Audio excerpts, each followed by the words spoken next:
Shalom, shalom à tous. J'ai un message pour toi. Cette année, l'Éternel va sécher tes larmes. Oui, c'est l'histoire d'Anne dans 1 Samuel, chapitre 1er. Cette femme est stérile et cela dure depuis des années.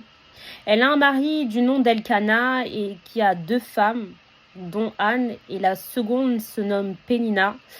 Et Pénina se plaît à humilier Anne parce qu'elle avait cette grâce de pouvoir avoir des enfants, or que Anne ne pouvait pas en avoir.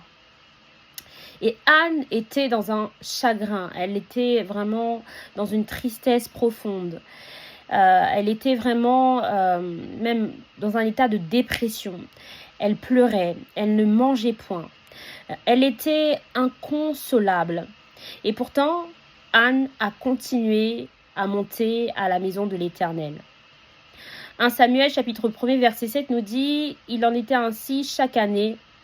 Anne montait à la maison de l'Éternel et Pénina la mortifiait de la même manière. Alors Anne pleurait et ne mangeait point. » Malgré la souffrance d'Anne, malgré ses pleurs, ses larmes, eh bien Anne a continué à demeurer dans la présence de Dieu. Anne a continué à monter à la maison de l'Éternel.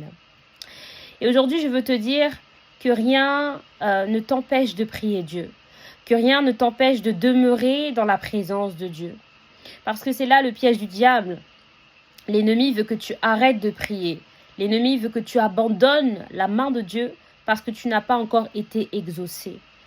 Mais fais comme Anne, continue de demeurer au temple, continue, alléluia, d'aller dans la présence de Dieu, même si tu n'as plus les mots, même si ce sont des larmes qui sont en train de couler devant le trône de la grâce de Dieu. Continue de prier, continue d'implorer la grâce et la miséricorde de Dieu. Vous savez, Anne, à un moment, le Saint-Esprit a pris le contrôle de sa prière. Le Saint-Esprit lui a donné une intelligence afin qu'elle puisse changer sa manière de prier.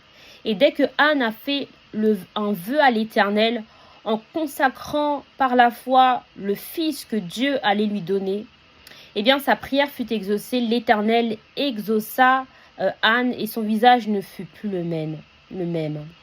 Alors je veux t'encourager, quel que soit ce que tu as traversé les années passées ou même en ce début d'année, l'Éternel est celui qui va sécher tes larmes.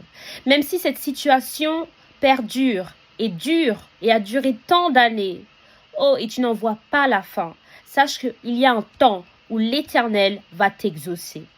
Il y a un temps où tu verras la manifestation de l'exaucement de Dieu. Alléluia. C'est pourquoi ne perds pas espoir.